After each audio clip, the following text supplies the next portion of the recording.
warahmatullahi wabarakatuh.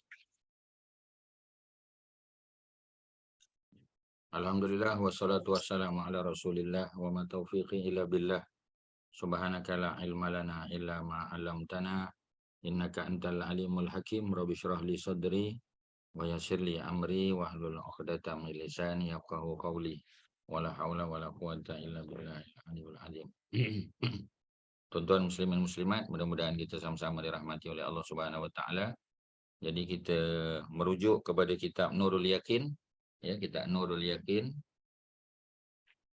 fi Sirah Sayyidil Mursalin, ya. Di muka surat yang ke-260, ya, masih lagi cerita tentang surat-surat, ya, yang Nabi hantar sebagai satu bentuk dakwah, ya, satu bentuk dakwah Nabi kepada raja-raja maupun governor, ya, orang-orang besar yang berada di sesebuah negeri atau sesebuah negara tu. Jadi antara surat yang Nabi hantar ialah kepada Najasyi. Ya, Najasyi, kita tahu Najasyi ini adalah gelaran lah. Ya, adalah gelaran yang diberi kepada mereka yang memerintah, ya, Habasyah. Ya, Habasyah tu secara umumnya kita panggil Ethiopia lah, ya. Tetapi Ethiopia tu dah pecah dua. Zaman moden ni kalau tuan-tuan tengok dalam peta negara Afrika, ya, benua Afrika, tuan-tuan akan dapati bahawasanya Ethiopia tu sudah mengecil. Ya, dulu Ethiopia tu dengan Eritrea dia satu negara. Ya, dia dah pecah dua, berlaku perang saudara. Yang di sebelah pantai kita panggil Eritrea, yang di sebelah yang kontinental, yang di sebelah tengah sana kita panggil sebagai Ethiopia. Jadi Ethiopia, Eritrea, ya, kemudian Djibouti, ya, Somalia, dikatakan ni semua adalah dulu di bawah satu kerajaan besar dipanggil Abyssinian Empire. Abyssinian Empire, ya, ataupun kita panggil Habasyah. Jadi nama Najasyi yang sebenarnya ialah, ya, dia panggil sebagai Hashimah, ya. Kita tak tahu sebutan sebenarnya macam mana, ya. Tetapi Najasyi itu gelaran seperti mana Firaun. Firaun di Mesir, ya, dia bukan nama dia, ya. Namanya lain, ya. Mungkin ada gelaran-gelaran tertentulah, Ramses yang kedua, ada Merempetah, ya, ada Cleopatra, ya, itu semua adalah Firaun Mesir. Dan Firaun bukan semua lelaki, ada perempuan.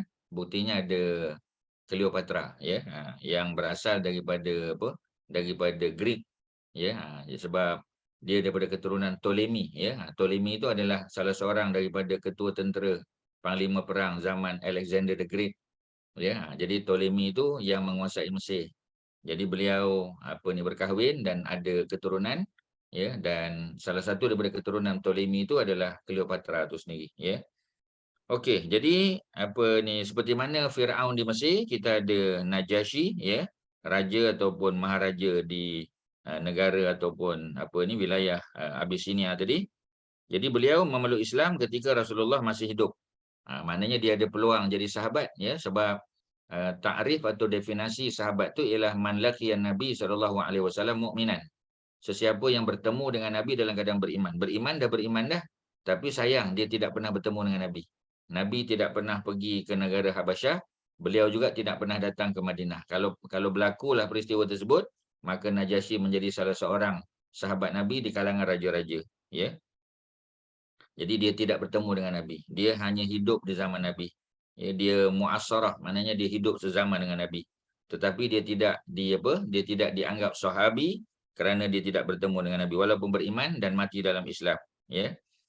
Jadi para sahabat Nabi yang berhijrah ke Habasyah, ya, telah mendapat perlindungan, ya, mendapat suaka politik. Kerana di Mekah keadaannya kita tahulah, ya, para sahabat ada yang dibunuh, macam Sumayyah dibunuh, suaminya, Yasir anaknya, ya, Ammar diseksa, dipaksa untuk mengaku, ya, Lata, Uzza, Manat sebagai Tuhan, ya. Dan kita tahu, ya, orang Islam ramai yang diseksa termasuk Bilal bin Rabah, ya, Sauban bagi contoh, ya, kita panggil sahabat-sahabat Nabi lah, ya, Khubab bin Al-Arat sebagai contoh yang diseksa, ya, dan seksaan itu sampai ke peringkat terbunuhnya Sumayyah dan juga Yasir tadi, dan para sahabat dibenarkan oleh Nabi untuk berhijrah sementara waktu ke Habasyah, ya. Dan Najasyi tadi pada masa itu memberi suaka politik, dia yang melindungi orang Islam di sana, ada jasa dia. Dan beliau meninggal di Habasyah sebelum berlakunya pembukaan Mekah Ya, mana sebelum pembukaan Mekah. Maknanya Nabi sudah hijrah ke Madinah. Rasulullah mensembahyangkan jenazahnya, sembahyang ghaib, ya, sembahyang jenazah ghaib. Ibnu Hajar Al-Asqalani menyebut dalam Al-Isabah bahagian ketiga, ya, biografi pada muka surat 370, ya, bahagian ketiga mana chapter yang ketiga atau jilid yang ketiga, cerita tentang biografi, ya, apa ni, Najasyi yang ada peluang, ya, untuk menjadi sahabi, tapi sebab dia tak pernah jumpa dengan Nabi, maka sekadar menjadi seorang yang beriman saja, ya. Sayang dia tak dapat jumpa. Kerana yang pertama, beliau adalah seorang raja yang ada komitmen sebagai raja, dan beliau ada komitmen untuk menjaga para sahabat Nabi yang berlindung di bawah kekuasaan dia. Jadi Nabi telah menghantar Amru bin Umayyah, ya, Ad-Damri. Amru bin Umayyah, ya, Ad-Damri, untuk menyampaikan surat. Ya, jadi ada wakil Nabi lah, ya, ada diplomat yang dihantar, dan dalam surat tersebut ditulis dengan nama Allah yang Maha Pemurah lagi Maha Penyayang. Bismillahirrahmanirrahim. Daripada Muhammad Rasulullah, ya, kepada Najasyi, pemerintah Habasyah. Maknanya Nabi menggunakan istilah yang sesuai dengan jawatan dia, ya. Jadi kalau dia governor, sebut governor. Kalau dia raja, sebut raja. Kalau dia maharaja, kita sebut maharaja. Ya, maknanya dalam konteks moden ni, kita bila kita baca sirah, kita apply dalam kehidupan tuan-tuan. Ramai orang baca sirah juga, ya. Memanglah lagi ramai tak baca, ya. Tapi ramai juga yang baca. Tetapi biasanya kita baca sekadar untuk pengetahuan saja. Ya, just for knowledge, kita kata, for the sake of reading saja, ya. Maknanya kita tidak sangat nak ambil pengajaran. Sayanglah, ya, sebab bila kita belajar, kita nak faham dan kita nak amal, ya. Macam selalu saya sebut kan, tagline Quran Time, baca, lepas baca faham, ya. Make sure kita faham dan kita amal, sebab kalau kita tak faham, macam mana nak amal? Jadi sirah bila kita baca, kita tengok, ya, apa pengajaran dia. Pengajaran dia ialah Nabi SAW memanggil seseorang itu, addressing seseorang itu dengan gelaran dia, ya. Kalau dia Tuan Haji, panggil Tuan Haji, tak salah. Ya, walaupun sahabat-sahabat Nabi tak ada yang panggil Tuan Haji, tapi itu budaya Melayu, dan budaya itu tak salah. Ya, walaupun adalah perbincangan, ya, tentang perkataan haji, hajah tu. Tapi, ya, sebab kita nak panggil dia puan, ya, dia kata tak apa, tak payah panggil puan, panggil nama je, tak sedap. Ya, kita panggil dia hajah ataupun kita panggil dia apa ni, Tuan Haji ke, ya. Kita tengok dia pakai kopiah, panggil Tuan Haji. Ya, dan itu sapaan yang biasa dalam masyarakat Melayu. Ya, salah ke tak salah? Secara umumnya tidak salah. Yang salah kalau dia berbangga dengan gelaran tu. Ya, sebab orang kampung dia tak ada siapa pergi haji, dia seorang aje. Maka dia pun kata, kalau jumpa saya kena panggil, address saya sebagai Tuan Haji. Tu ada riak, ya, ada sombong, ada bongkak, ya, ada takabur, tu tak boleh lah. Ya, tak boleh tu bukan kerana gelaran tu, tapi kerana kebanggaan dia tu. Ya. Jadi Nabi address dia sebagai pemerintah, ya, Habasyah, sebagai raja Habasyah. Salam sejahtera, salamun, ya, ala man ittaba'al huda. Jadi selamat sejahtera kepada orang yang mengikut hidayah. Ya, aku mulakan suratku dengan memuji Allah.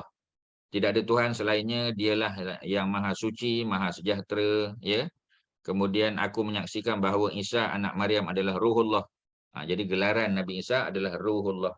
Ya, kalau Nabi Musa Kalimullah. Ya, Nabi Musa Kalimullah. Nabi Isa Ruhullah. Ya, Nabi Ibrahim Khalilullah. Ya, Nabi Muhammad Habibullah. Ya, itu gelaran Nabi-Nabi dan Rasul. Jadi kalau kita belajar tentang rukun iman yang berkait dengan apa ni, keimanan pada Nabi dan Rasul, so kita akan belajarlah bab tu, ya, tentang gelaran-gelaran Nabi dan Rasul ni. Khalilullah, maknanya teman rapat Allah, ya, Nabi Ibrahim. Ya, Kalimullah, yang berkata-kata dengan Allah Subhanahu Wa Taala. Ruhullah, yang dicipta, ya, dengan roh yang ditiup masuk ke dalam rahim ibunya oleh Jibril alaihissalam. Ya, Habibullah, Nabi lah, ya, yang dikasihi. Okey, jadi apa ni, Nabi highlight Isa anak Maryam adalah roh Allah. Ya, kerana apa? Kerana orang Kristian, ya, mereka ni memang sangat memuliakan Nabi Isa. Cuma mereka terlebih, ya, menghormati Nabi Isa sehingga mereka menganggap Nabi Isa tu anak Tuhan. Jadi Nabi Isa bukan son of God, Nabi Isa adalah, ya, apa, messenger of God. Ya, bukan son of God. Kalau son of God, mana akidah kita larilah. Ya, jadi murtadlah kita, ya. Jadi apa? Jadi syirik kita, ya, sebab Tuhan Allah Subhanahu Wa Taala tidak ada anak, lam yalid. Kan baca banyak kali lam yalid, tidak ada anak. Walam yulad, tidak ada mak bapak. Parents pun tak ada, ya, keturunan anak pun tak ada. Itulah sifat Allah Subhanahu Wa Taala. Jadi bila begitu keadaannya, maka orang Kristian menganggap Nabi Isa itu anak Tuhan. Ya. dan orang Yahudi menganggap Uzair itu anak Tuhan. Jadi sudah tentulah dia bukan Tuhan, ya, dia bukan anak Tuhan. Ya, kerana Allah itu tidak ada anak dan tidak ada mak ayah. Jadi oleh kerana itu Nabi sebut, ya, Nabi mention specifically Isa anak Maryam, ya. Maknanya nak bagi tahu orang Islam recognize Nabi Isa itu sebagai salah seorang nabi dan rasul, ya. Di mana kalimahnya dicampakkan kepada Maryam, ya, ditiup rohnya, dalam bahasa yang lebih mudah, ditiup rohnya oleh Jibril masuk ke dalam roh, ke dalam rahim Maryam, ya, yang menyebabkan, ya, kita kata Maryam itu mengandung. Dan Maryam, ya, dalam bahasa Arab kita panggil sebagai Maryam Al-Azra. Maryam Al-Azra. Ya, Al-Azra maknanya Maryam ya, Virgin Mary kita panggil, ya. Al-Azra tu maknanya yang tidak berkahwin, maksudnya wanita suci, perawan kita panggil. Ya, sebab tu kita panggil Virgin Mary. Jadi kalau Virgin Mary kita panggil, maknanya Mary itu tak berkahwin lah sebab dia virgin. Ya, jadi kalau dia berkahwin, dah tentulah kita panggil Madam Mary. Ya, cuba kita dari segi logik kan. Ya, pasal apa orang Kristian tak panggil Madam Mary? Patutnya Madam lah, sebab dia isteri pada Tuhan. Ya, dia ada suami, dia ada anak, ya. Tapi sebab apa kita tak panggil? Sebab dia tidak berkahwin. Ya, sebab tu kekal sebagai Virgin Mary. Dalam bahasa Arab, Maryam Al-Azra. Ya, Al-Azra. Al-Azra maknanya yang masih perawan. Dengan itu Maryam mengandungkan Isa daripada rohnya, roh Allah Subhanahu Wa Taala, ya, perintah Allah yang ditiup oleh Jibril, dan, ya, tiupannya sebagaimana Allah telah menciptakan Nabi Adam berdasarkan kekuasaannya, ya. Maknanya tidak ada beza antara Nabi Adam dengan Nabi Isa. Ya, inna masala Isa, ya, inna masala Isa, ya, kama sali Adam, sesungguhnya, ya, penciptaan kita panggil, ya, Adam tu, ya, sama macam penciptaan Nabi Isa alaihissalam juga. Jadi mana tak ada beza, tuan-tuan, ya. Kerana kedua-duanya dicipta daripada Adam. Khalaqahu min tin, ya. Allah cipta daripada tanah juga. Adam pun sama, Isa pun sama, semua manusia ni macam tu. Ya, daripada elemen unsur tanah, dah tentulah, ya. Itu unsur utama dia lah. Ya, kemudian Allah pun sebut kun fayakun, maka jadilah, ya. Jadi penciptaan itu, ya, mengandungi elemen tanah, ya. Dan tanah itu dicampur dengan air.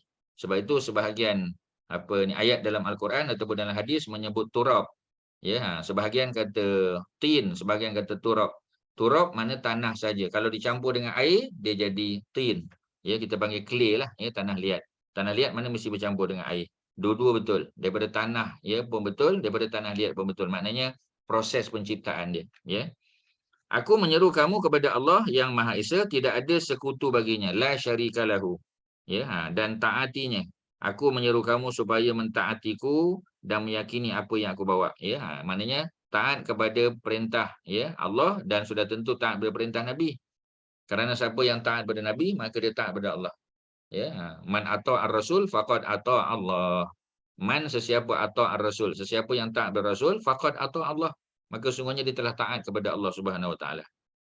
Ya, maknanya kalau dia ada way around, siapa yang durhaka kepada Nabi, kepada Rasul, maka dia durhaka kepada Allah. Ya, man asar Rasul, faqad asallah. Siapa yang durhaka kepada Nabi, tak ikut cakap Nabi, perintah Nabi dia tak follow, ya, apa yang Nabi larang dia bangkang, maka secara tidak langsung dia telah mengingkari, ya, dia telah go against Allah Subhanahu Wa Taala. Jadi maknanya nak bagi tahu bahawasanya kaitan antara iman, ya, kepada Rasul dan iman kepada Allah. Ya, cinta Nabi, cinta Allah. Ya, jadi tak boleh nak cinta Nabi, cinta Allah saja tapi tak cinta Nabi, tak boleh. Cinta Nabi itu kita kena ikut apa yang Nabi bawa. Ya, wa ma'atakumur rasul fakhuzuh. Apa yang Nabi bawa ambil. Ya, wa manahakum anhu fantahu, dan apa yang Nabi larang tinggal. Itu takwa lah, ya. Kaedah ataupun syarat takwa yang paling basic. Buat apa yang diperintah, tinggal apa yang dilarang. Ya, kalau nak naik lagi kita punya standard, kita kena tambah dengan amalan sunat. Ya, amalan-amalan yang taqarrub ilallah, yang mendekatkan kita kepada Allah Subhanahu Wa Taala. Okey, ya. Kemudian apa lagi? Ya, sesungguhnya aku menyeru kamu dan tentera kamu kepada Allah. Aku telah menyampaikan dan aku juga telah memberikan nasihat. Maka terimalah nasihatku. Salam sejahtera kepada mereka yang mengikut petunjuk. Salamun ala man ittaba'al huda. Ya, Nabi hantar surat, ya, yang mengandungi bismillah, lafaz bismillah. Ada lafaz ayat-ayat Quran. Salah ke tak salah, tuan-tuan? Ya. Sebab tu kalau buku kita hadiah pada orang bukan Islam, ya, ada makna-makna Al-Quran, ya. Cuma sudah tentu orang Arab dulu bila menulis dalam bahasa, dalam tulisan tulisan Arab lah, ya. Apa kita panggil, kaligrafinya adalah kaligrafi Arab, sudah tentu, ya. Jadi salah ke? Ya, secara umum tidak salah sebab dia bukan sebiji Quran tu, ya. Sebab Quran zaman Nabi belum dimushafkan lagi, ya. Dimushafkan bukan zaman Nabi, ya, tapi zaman selepas Nabi, zaman Abu Bakar. Itu pun setelah, ya, ramai daripada hufaz yang menghafal Quran itu mereka terbunuh, ya, dalam perang murtadin, perang riddah, perang lawan dengan orang-orang murtad. Apabila menerima surat Nabi, Najasyi amat menghormatinya. Dia berkata kepada Amru, "Wallahi, aku tahu bahawa Nabi Isa telah memberikan berita gembira mengenai pengutusannya." Nya itu Nabi Muhammad. Ya, tetapi pembantuku di Habasyah sedikit. Maknanya supporter dia tak ramai. Ya. Tunggulah sehingga pengikutku bertambah ramai dan aku berjaya melunakkan hati mereka. Maknanya dia minta tangguh. Ya, dia minta tangguh. Sebab tu dia tidak mengizharkan, dia tidak zahirkan keimanan dia. Ya, dia tak zahirkan. Boleh tak tuan-tuan? Ya, kalau ada kepentingan. Ini sebagai satu bentuk helah juga. Ni helah lah. Helah syariah, helah yang dibenarkan. Ya, tadi kita belajar Nabi Allah Ibrahim, ya, telah melakukan helah dengan mengatakan Sarah itu adalah saudara perempuan dia, sedangkan Sarah itu adalah isteri dia. Ya, jadi makna saudara perempuan tu adalah saudara perempuan seakidah, apa kita panggil, ya, seakidah, sama iman. Ya, Ustaz pun sebut selalu kan, kita pun selalu sebut, ya, I'm your brother in Islam, I'm your brother in faith, ya, I'm your sister in faith. Ya, aku adalah saudara kamu dalam Islam, dalam akidah. Itu maksud saudara tadi, saudara seakidah, saudara seagama, bukan saudara maksud blood and flesh, bukan, ya. Jadi helah yang digunakan oleh Nabi Ibrahim tu untuk menyelamatkan mereka berdua daripada dibunuh oleh Raja Mesir. Ya, jadi dalam konteks tadi samalah. Najasyi tak isytihar, tapi dia beriman. Ya, cuma dia tidak isytihar saja.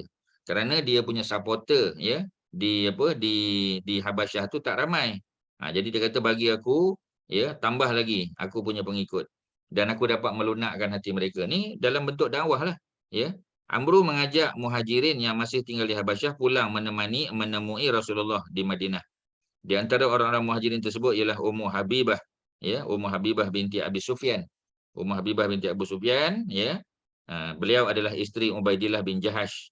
Ya, kita dengar nama Jahash tu kita teringat siapa tuan-tuan? Kita teringat Zainab binti Jahash. Ya. Jadi Zainab binti Jahash kita tahu nanti akhirnya jadi isteri Nabi. Jadi ini saudara lelaki dia, Ubaidillah. Dia pun ada abang nama Abdullah bin Jahash. Biasanya Abdullah anak pertama, anak kedua Ubaidillah. Abdullah anak pertama, kedua Ubaidillah. Ya, jadi ini bentuk tasghir dalam bahasa Arab.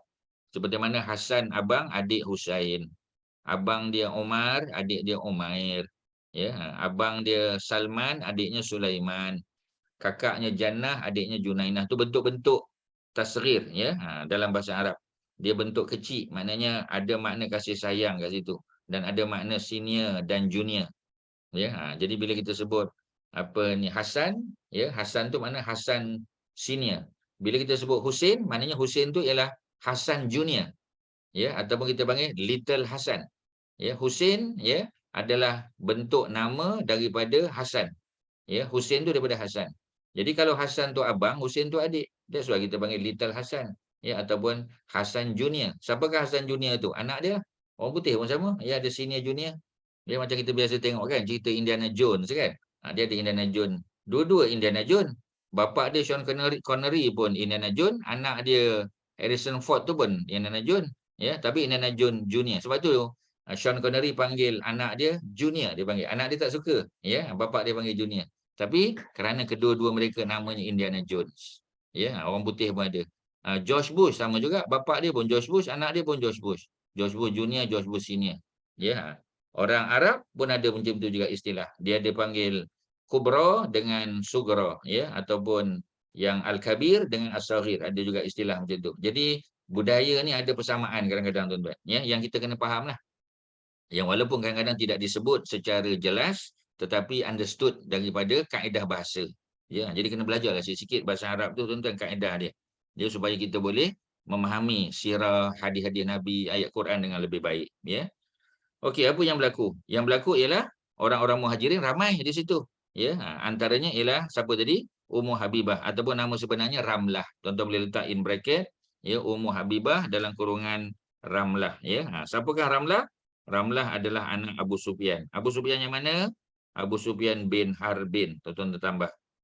Abu Sufyan bin Harbin. Beliau berbeza dengan Abu Sufyan bin Al-Haris. Abu Sufyan bin Al-Haris, beliau adalah ya sepupu Nabi. Abu Sufyan bin Harbin, beliau adalah bapa mertua Nabi. Ya, nanti Ummu Habibah, ya beliau kematian suaminya Ubaidillah meninggal. Ya, habis iddahnya maka Nabi telah melamar beliau dan beliau setuju ya untuk menjadi salah seorang daripada min ummahatil mukminin. Ya, salah seorang daripada ibu-ibu orang beriman. Beliau memeluk Islam dan hijrah ke Habasyah. Maknanya beliau ni Habibah Ummu Habibah ni Ramlah ni dia masuk Islam lebih dulu daripada family dia.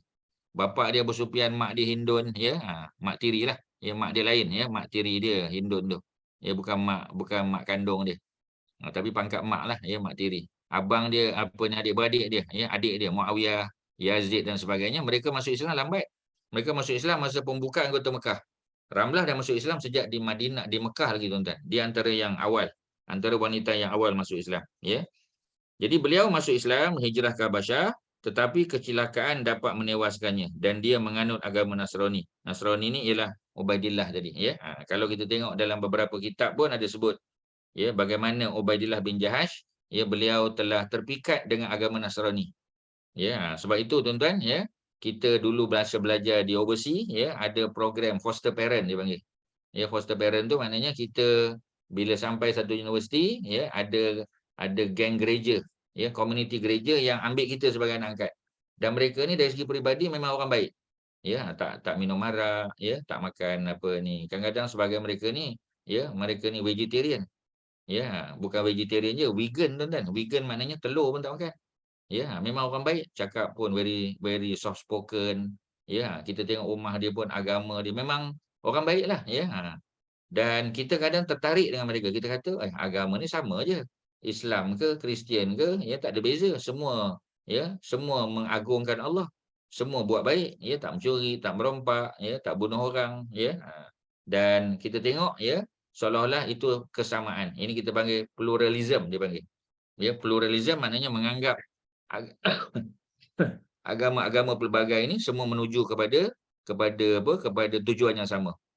Jadi tak peduli masuk Kristian pun boleh, Hindu pun boleh, Buddha pun boleh, Islam pun boleh. Mana boleh tuan-tuan. Ya. Innad dina indallahil Islam. Sesungguhnya agama di sisi Allah satu aja, al-Islam. Tak ada lain tuan-tuan ya. Jadi bila begitu keadaannya maka agama lain tidak diiktiraf. Ya, innad din indallahi al-Islam. Sesungguhnya agama di sisi Allah adalah Islam. Ya. Jadi kalau agama satu-satunya adalah Islam, maknanya agama lain tak terpakai walaupun kita tengok macam baik, ya. Jadi Ubaidillah bila dia hijrah ke Habasyah, ke Eritrea, dia jatuh hati dengan agama Kristian dan dia masuk agama tersebut dan beliau meninggal dalam keadaan dia dalam agama Nasrani. Rasulullah mengambil Ummu Habibah sebagai isterinya ketika beliau masih berada di Habasyah. Maknanya setelah suami dia meninggal, dia masih duduk di Habasyah, ya, di Eritrea, dan Nabi telah melamar dia setelah dia habis iddahnya. Ya, dan Nabi mewakilkan Najasyi untuk mengahwinkannya dengan Ummu Habibah. Jadi maksudnya perkahwinan Nabi dengan Ummu Habibah ni melalui Najasyi. Najasyi yang jadi wakil Nabi. Boleh tak kahwin secara wakil? Boleh tuan-tuan ya. Kerana dengan syarat wakil tu muslim. Jadi kalau Najasyi bukan seorang muslim, takkanlah beliau jadi wakil Nabi. Ya, dalam jual beli boleh wakil non muslim. Tapi dalam perkahwinan tak boleh tuan-tuan. Ya, tetapi yang berkahwin Nabi lah. Sebab itu dikatakan ya, antara mahar mas kahwin isteri Nabi yang paling mahal adalah mas kahwin yang diberikan oleh Najasyi. Kerana beliau seorang raja, sudah tentulah mas kahwinnya sesuai dengan kemampuan seorang raja pada masa itu. Okey tuan-tuan ya, selesai cerita apa ni surat kepada Najasyi ya. Kalau tuan-tuan ada soalan boleh tanya di apa kita panggil di chatting kita ya, ataupun boleh tanya live, tak ada masalah. Ada apa nak tanya silakan. Cikgu Safuriah ada apa soalan silakan. Kalau ada ya. Hajar Zainab ya, Sherin ada apa? Ustaz boleh repeat balik tak yang apa? Musa Kalimullah, Muhammad Habibullah, Ibrahim Khalilullah lagi seorang. Khalil bukan Ka. Khalilullah. Ibrahim. Khalil, kha lam ya lam. Lagi-lagi tu. Khalilullah. Nabi Isa, Ruhullah. Ni tadi dah. Ada poin kat situ. Ya, cuba tengok atas tu. Paragraf muka surat 261, ya, mengandungkan Isa, ya, daripada rohnya tu, ya. Jadi dipanggil Ruhullah. Atas tu, paragraf yang atas sekali, ya, muka surat 261, baris yang keempat ada perkataan Ruhullah, ya, adalah Ruhullah. Ruhullah tu adalah gelaran Nabi Isa alaihissalam. Kalau Nabi Ibrahim, Khalil, Khalilullah, ya, maknanya teman setia, teman rapat Allah, teman rapat, ya. Kalau Ruhullah, ya, roh Allah, kerana dia dicipta melalui roh yang ditiup, bukan melalui perkahwinan seperti mana manusia yang lain, ya. Kemudian siapa tadi, ya, Kalimullah, kerana berkata-kata dengan Allah, Nabi Musa. Okey, ada lain? Silakan. Ada apa soalan? Ya, sebelum kita masuk surat kepada Kisra. Ya, kalau ada, tak ada. Kalau tak ada, surat kepada Kisra. Kisra ada footnote di bawah, gelaran yang diberikan kepada raja-raja Parsi. Sebenarnya bukan raja, maharaja. Ya, kerana Parsi adalah empire.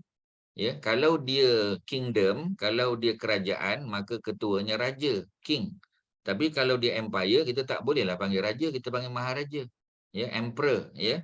Jadi sesuailah Parsi itu dia Persian Empire, ya, ataupun kita panggil Sassanide Empire, Sassanide, ya, Sassanide, ya. SA, ya, Sassanide, SASSA, NI, ya, NID, Sassanide, ya. Jadi Sassanide itu, ya, adalah merujuk kepada kerajaan ataupun Empire Parsi. Ya, sebab kerajaan Empire Parsi ini ada banyak nama, tapi yang terakhir masa zaman Islam tu, zaman Nabi, zaman Sayyidina Abu Bakar, zaman Sayyidina Umar tu kita panggil Sassanide Empire, ya, Sassanide ataupun Persian lah, Persian Empire je. Persian Empire tu umum lah kan, sebab mereka orang Parsi. Tetapi kerajaan Parsi ni, Empire Parsi ni, dia bukan di Iran saja. Dia di Azerbaijan, ya, termasuklah di Iraq. Sebahagian Iraq tu termasuk, ya, adalah Persian Empire. Yaman tu pun Persian Empire. Masa Nabi kecil dulu, ya, Yaman tu di bawah Abyssinian Empire, ya, kerajaan Empire Eritrea, ya, Ethiopia, kita panggil Habasyah tadi dalam bahasa Arab. Tapi kalau Yaman pada masa Nabi sudah dewasa, Nabi sudah dilantik menjadi Rasul, Nabi berhijrah ke Madinah, ya, Yaman itu sudah menjadi part of Persian Empire, Sassanide Empire. Jadi Kisra, ya, beliau raja, dan Nabi hantar surat juga melalui Abdullah bin Huzafah, ya, Abdullah bin Huzafah As-Sahmi. Ya, As-Sahmi ini salah satu kabilah Quraisy, ya. Jadi beliau ni orang Quraisy. Dia bawa surat baginda kepada Kisra, maharaja, ya, bukan raja, ya, maharaja. Ya, jadi sebab apa maharaja? Sebab dia emperor, maharaja Parsi. Sama dengan nama Allah juga, Bismillahirrahmanirrahim, min Muhammad Rasulillah, ya, ila Kisra. Ya, Kisra maknanya raja Parsi. Jadi Nabi sebut gelaran dia Azim, ya. Kalau dia Rom, Azimur Rom. Kalau dia Parsi, kita sebut sebagai Azim jugalah, orang besar, ya, bagi negara-negara ataupun bagi wilayah dia. Salam sejahtera kepada mereka yang mengikut petunjuk, ya. Jadi didahulukan sebab surat Nabi tadi kepada Najasyi, ya, Najasyi ini sudah apa kita panggil, ya, sudah beriman, ya. Sebagian kata tak, ya. Surat Nabi itulah yang membawa kepada dia beriman tu. Tak apalah, yang penting kita tahu dia beriman, ya. Kemudian aku naik saksi, aku bersaksi bahawa tidak ada Tuhan selain Allah, Muhammad adalah hamba Allah, ya. Adalah hamba dan rasulnya. Jadi Nabi sebut, ya, secara apa kita panggil, ya, secara jelas, ya, secara spesifik. Aku seru kamu dengan seruan Islam, sesungguhnya aku adalah utusan Allah, ya. Jadi Nabi ajak seperti mana surat-surat Nabi yang lain juga, aku diutus untuk memberi amaran kepada mereka yang hatinya masih hidup dan supaya pasti kalimah ataupun azab menimpa orang-orang kafir. Anutlah Islam, ya, masuk Islam lah. Jadi dalam surat pada Najasyi tak sebut, kerana dia sudah Muslim, ya. Nescaya kamu akan selamat. Aslim taslam, masuk Islamlah kamu, taslam kamu akan selamat. Sekiranya kamu sebagai maharaja menolak, dosa penganut agama Majusi penyembah api akan tertimpa ke atas kamu. Maknanya, ya, kita tahu bahawasanya orang yang menjadi ketua ni, ya, menjadi panglima, menjadi gubernur, menjadi raja, ya, dia bertanggungjawab atas rakyat dia. Ya, kalau dia tak beriman, dia tanggung dosa rakyat dia. Kalau dia beriman, maka beriman juga rakyat dia. Sebab itu, ya, kita belajar sejarah Melaka dulu, ketika para peniaga daripada Yaman, daripada Gujarat, ya, datang ke Melaka, mereka bertemu dengan sultan. Ya, mereka ajak sultan menerima Islam. Bila sultan menerima Islam, maka secara tak langsung rakyat, hamba rakyat pun akan menerima Islam juga. Ya, tu dia punya apa kita panggil? Dia punya sifir dia. Raja masuk Islam, anak buah, ya, dia punya menteri-menteri, dia punya rakyat sebahagian besar akan masuk Islam. Mungkin ada yang masuk kerana terpaksa, tapi secara umum semua akan menerima Islam. Ya, sebab agama pemerintah itu, agama ketua, ya, adalah agama rakyat. Ya, maknanya kalau kita nak tengok macam mana rakyat, kita tengok pemerintah dia. Ya, jadi apa ni, apa kita panggil, ya, dia punya rakyat itu, ya, ditentukan oleh bagaimana cara dia punya pemimpin tu beragama, bertindak balas. Kalau mereka orang baik, maka rakyat pun akan ikut. Ya, pemimpin tak ambil rasuah, rakyat pun tak ambil rasuah juga. Ya, malu. Ya, kita tengok, ya, pemimpin-pemimpin hebat dalam dunia ni lah. Ya, contoh kat Malaysia ni kita kata zaman Tok Guru Nik Aziz lah, tak ambil rasuah. Bila dia tak ambil rasuah, maka apa berlaku? Rakyat, ya, menteri-menteri, ya, dia punya exco nak ambil pun malu dengan Tok Guru. Tak, kalau tak malu dengan Allah pun malu dengan pemimpin. Paling kurang, tuan-tuan, ya. Jadi makna tak buat. Kerana pemimpin tak buat, tapi cuba pemimpin buat. Menteri besar buat, menteri buat, yang lain-lain semua akan buat. Ya, kerana agama rakyat itu, ya, ditentukan oleh agama pemimpin. Kalau pemimpin tu rajin puasa sunat, rakyat pun sama. Pemimpin kaki baca buku, ya, rakyat pun sama. Pemimpin kaki sembahyang sunat, sama, tuan-tuan. Sebab itu apabila pemimpin jahat, ya, maka dia juga menanggung dosa penganut agama, ya, yang kekal sebagai majusi di negara dia. Jadi apa ni, Kisra bertanggungjawab. Apabila surat tersebut dibaca, dia mengoyak surat dia kerana sifat takabur, sombong dia. Ya, apabila berita tersebut sampai kepada baginda Nabi, baginda bersabda, Allah mengoyakkan, mudah-mudahan, ya, semoga Allah mengoyakkan kerajaannya dengan sepenuhnya, seperti mana, ya, dalam riwayat lain ada sebut seperti mana dia mengoyakkan surat aku. Ya. Jadi Rasulullah bersabda, Allah mengoyakkan, mudah-mudahan, ya, moga-moga ia benar-benar berlaku, kerajaan Kisra hancur. Tidak berapa lama selepas itu, ya, si celaka ini telah memulakan permusuhan terhadap Rasulullah. Dia mengarahkan gubernurnya di Yaman supaya menghantar orangnya untuk membawa Rasulullah ke hadapan dia. Jadi dia boleh hantar surat, dia koyakkan surat Nabi di hadapan diplomat, dihalau diplomat, ya. Kemudian apa dia buat, ya? Kemudian dia arahkan dia punya gubernur di Yaman, ya, sebab Yaman tu part of Persian Empire zaman Nabi tu. Ya, Ustaz sebut tadi kan. Supaya menghantar orang dia untuk bawa Rasulullah, tangkap, pergi Madinah tu, tangkap Muhammad, bawa dia jumpa aku. Ya, dia tak tahu macam mana keadaan para sahabat dengan Nabi. Ya, para sahabat takkan nak biarkan Rasulullah ditangkap, ya. Jadi apa ni, Allah telah mendahulukan peristiwa rampasan kuasa yang dilakukan oleh anaknya, ya, Syairawih. Jadi Syairawih ni anak dia dah gulingkan dia. Ambil alih kuasa dan bunuh bapak dia. Ya, mati Kisra tu. Syairawih pula naik jadi apa? Jadi apa kita panggil? Jadi emperor pula. Ya. Kemudian Syairawih mengarahkan gubernurnya di Yaman supaya membatalkan arahan yang dikeluarkan oleh ayahnya. Maknanya dia pun tak setuju dengan bapak dia, sombong sangat. Ya, jadi dia suruh batalkan, ya. Apa ni, apa kita panggil? Arahan, ya, supaya para pengawal gubernur, ya, di Yaman pergi ke Madinah untuk tangkap Nabi. Jadi panjang ceritanya lagi, tuan-tuan, ya, cuma nampak apa ni Syekh Muhammad Khadri Beg dalam kitabnya tidak terlalu detail sangat, ya, dalam menyebut tentang hal ehwal yang berkaitan dengan negara-negara yang dibawa surat ni, yang diajak mereka untuk masuk Islam. Surat kepada Al-Munzir. Rasulullah menghantar Al-Ula, ya, bukan Al-Ula ni, Al-Ala, ya, betul kan? Al-Ala. Al-Ala, ya, bukan Al-Ula, ya. Al-Ala. Jadi Al-Ala bin Al-Hadrami, ya, untuk menyampaikan surat kepada Al-Munzir, Raja Bahrain, ya. Jadi dia adalah Raja Bahrain. Dah ada, Bahrain tu dah ada dah, tuan-tuan. Surat tersebut menyerunya supaya masuk Islam, ya, macam tadilah. Apa ni, apa kita panggil? Mana-mana penganut agama Majusi yang bersetuju dengan perkara tersebut, dia mendapat jaminan keamanan. Dia ada tambahan. Sesiapa yang anutlah Islam, sesungguhnya aku memuji Allah yang tidak ada Tuhan selainnya. Sesiapa yang solat, ya, menggunakan cara sembahyang kami, menghadap kiblat kami dan memakan sembelihan kami, maka dia adalah Muslim. Dia dilindungi dan Allah, ya, dilindungi oleh Allah dan dilindungi oleh Rasulullah. mana-mana penganut agama Majusi, ya, mereka pun Majusi juga, ya, sebahagian daripada Parsi juga, ni Gubernur lah, ya, yang bersetuju dengan perkara tersebut, dia mendapat jaminan keamanan. Mana tentera Islam akan jamin keamanan dia, keselamatan dia, tuan-tuan. Ya, tentera Islam akan jaga. Sesiapa yang menolaknya dan hendaklah, ya, dan dia hendaklah membayar jizyah. Jadi siapa yang tak nak masuk Islam, kalau dia masuk Islam dia bayar zakat. Kalau dia tak masuk Islam tapi dia duduk di bawah kerajaan Islam, berlindung di bawah negara umat Islam, dia kena bayar jizyah, ya, blood money, ya. Dan blood money dibayar oleh lelaki saja, perempuan tak. Kemudian Al-Munzir memeluk Islam dan membalas tersebut dengan katanya, "Ya Rasulullah, sesungguhnya aku telah membacakan surat kamu kepada penduduk Bahrain." Ya, jadi Nabi dah apa kita panggil, ya, Nabi dah bagi dia kepada penduduk Bahrain, dan di antara, ya, mereka ada yang minat terhadap Islam dan ada yang menganutnya.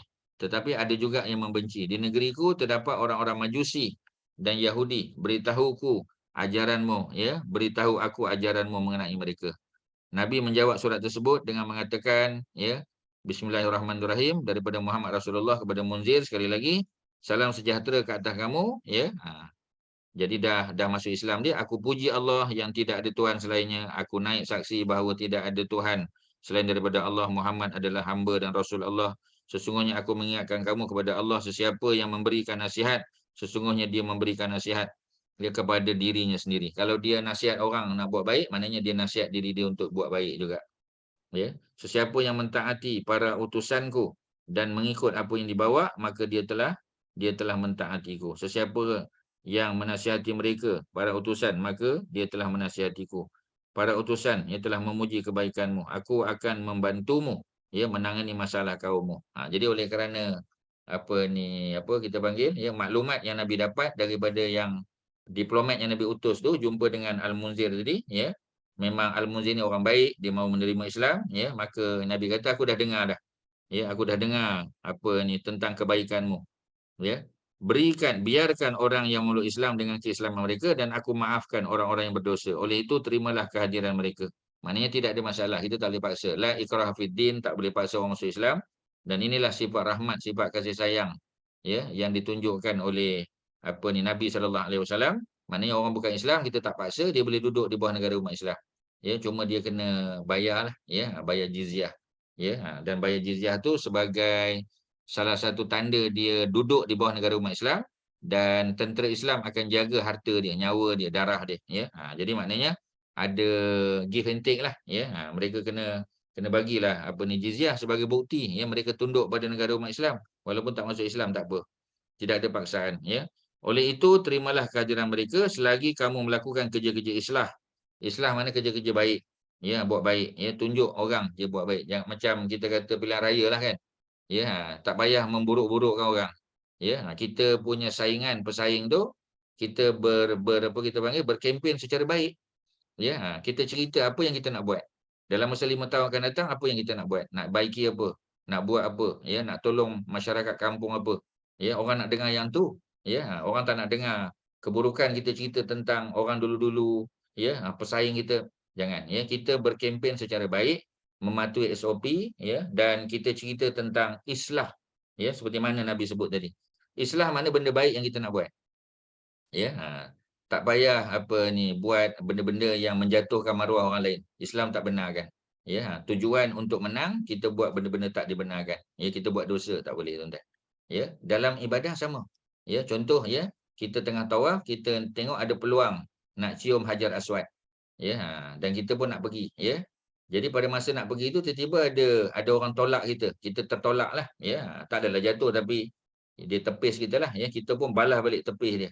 Ya, kita tolak dia, ya. Seperti mana dia tolak kita tadi, kita tolak dia. Ya, dan tak sepatutnya lah, ya. Sebab apa? Sebab cium Hajar Aswad itu sunat, ya. Tetapi kita menolak, memukul, ya, kita siku orang tu semua adalah perkara-perkara yang tidak dibenarkan. Jadi jangan sampai nak buat benda sunat tu, kita, ya, terbuat benda-benda yang menyebabkan kita boleh berdosa. Tak boleh lah. Ya, jadi maknanya dalam keadaan tadi kita kena faham bahawasanya dalam agama ni ada prioriti dia. Ya, ada prioriti. Kadang-kadang ada benda yang kita tak boleh nak buat. Kalau nak buat tak sempat waktu. Ya, macam apa kita panggil, ya, macam orang yang ni lah, ya, orang yang bermusafir sebagai contoh. ya. Bila kita musafir dalam grup ramai, ya, kita jangan berlama-lama lah. Ya, maknanya tak payah. Sebab tu musafir ni tak perlu solat sunat. Ya, qabliyah zuhur tak perlu, ba'diyah zuhur tak perlu kan.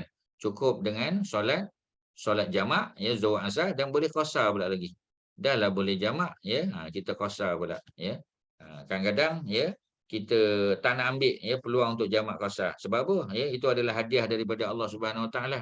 Jadi mana ada flexibility, ya. Tapi jangan sampai kita, ya, ada berjalan sikit-sikit kita kata tak cukup jauh pun, ya, kita dah nak jamak dan qasar.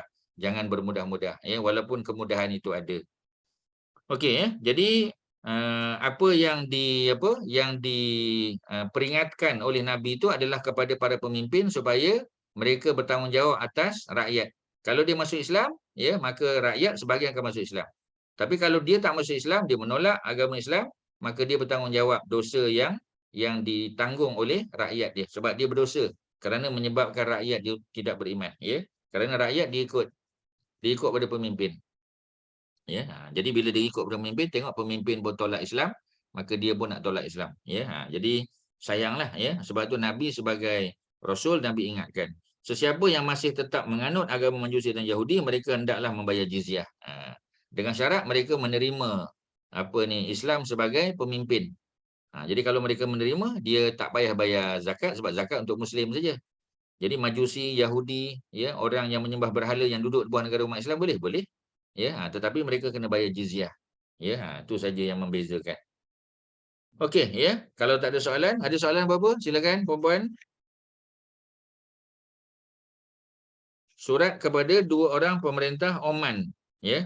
Jadi Nabi hantar Amru bin Al-As, ni sahabat Nabi yang kuat puasa. Ya, Amru bin Al-As puasa tiap-tiap hari. Ya, dalam hadis Sahih Bukhari, dia puasa tiap-tiap hari. Nabi tegur dia. Nabi suruh dia puasa Isnin Khamis. Dia kata boleh buat lebih lagi. Puasalah 13, 14, 15. Ya, cukuplah. Dia kata boleh buat lagi. Nabi kata puasalah seperti mana puasa Nabi Daud. Sehari puasa, sehari buka. Jangan puasa tiap-tiap hari. Ya. Dan Amr bin Al-As pun ikut cakap Nabi tadi. Ya, cuma bila dia sampai di usia yang lanjut, ya, maka dia rasa menyesal kerana tak ikut cakap Nabi. Nabi suruh puasa Isnin Khamis. Sudahlah. Ya, 13, 14, 15 sudahlah. Jangan buat lebih pada tu, ya. Tapi dia nak buat lebih. Sehingga sampai pada satu tahap dia rasa macam bosan pula. Ada rasa bosan. Ya, jadi agama ni, ya, dia nak kita supaya beribadah konsisten dan tidak bosan. Ya, jadi Amr bin Al-As ada rasa, ya, kebosanan tu ada rasa. Dan dia rasa menyesal sebab dia tak ikut cakap Nabi. Walaupun amalan yang dia buat tu boleh pahala, memang pastilah tuan-tuan. Ya, puasa Nabi Daud yang terbaik.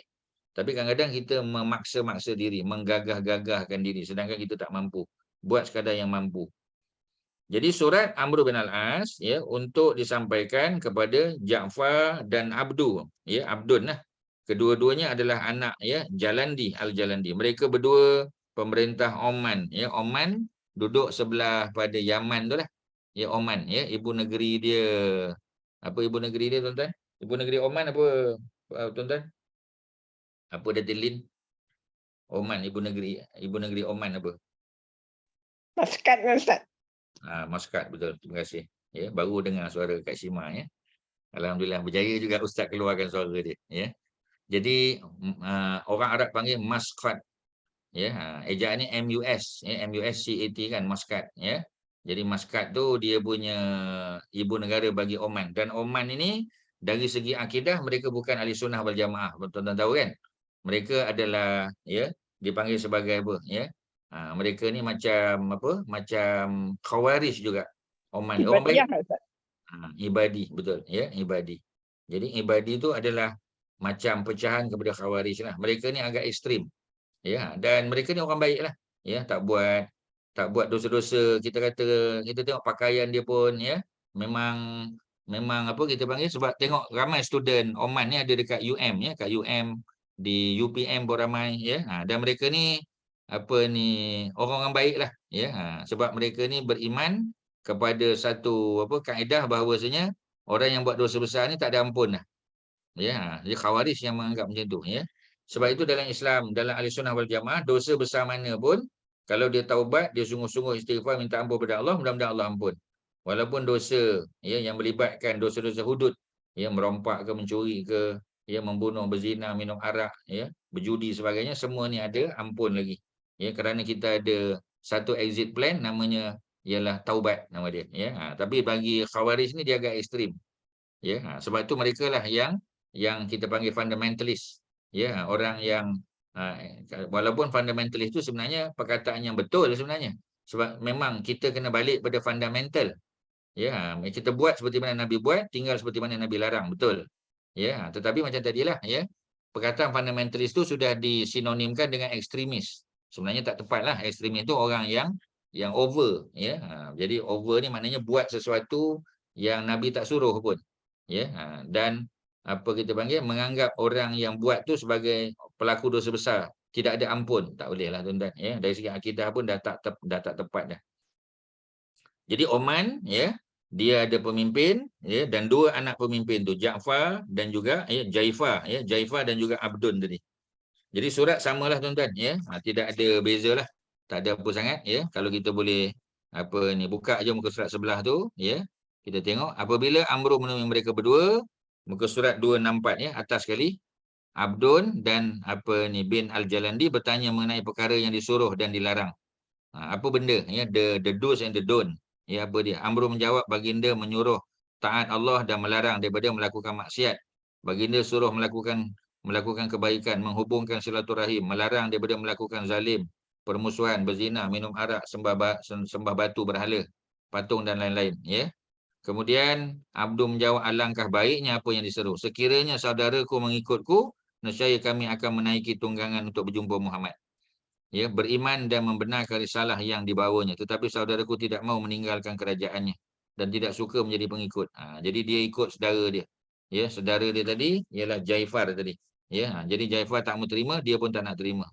Amru menjawab, sekiranya saudaramu memeluk Islam, Rasulullah akan melantiknya menjadi raja kepada kaumnya. Maknanya dia boleh kekal sebagai pemimpin. Ya, sebab Islam bukan nak ambil kepimpinan tu.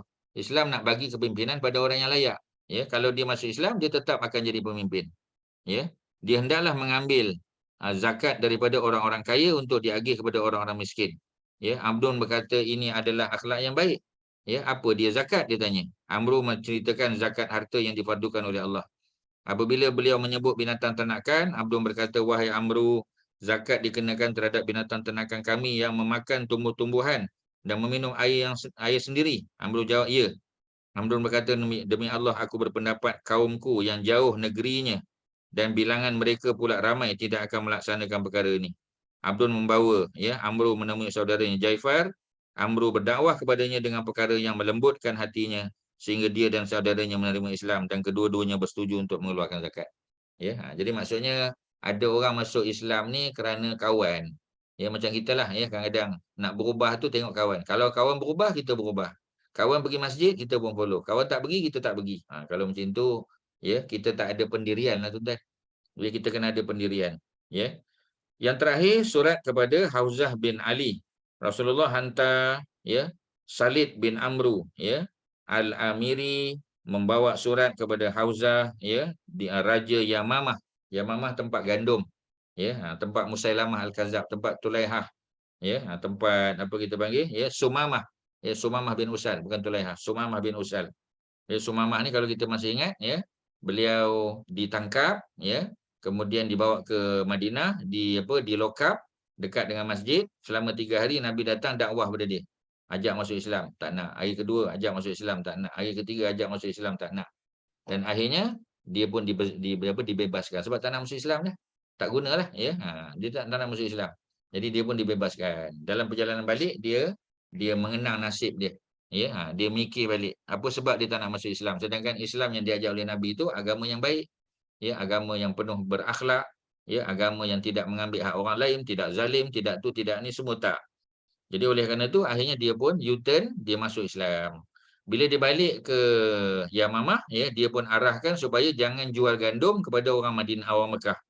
Ya, sehinggalah orang Mekah minta izin daripada Nabi supaya gandum tu dihantar balik. Kita tahu dah cerita dia.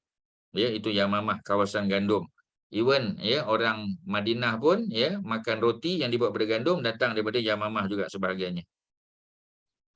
Jadi salam sejahtera kepada mereka yang mengikut petunjuk sama, ya. Apabila surat dibaca, okey, kita terus ambil, ya, paragraf yang terakhir muka surat 265. Ya, dia membalas, alangkah baik dan indahnya apa yang kamu seru, aku adalah penyair dan pemidatu kaumku.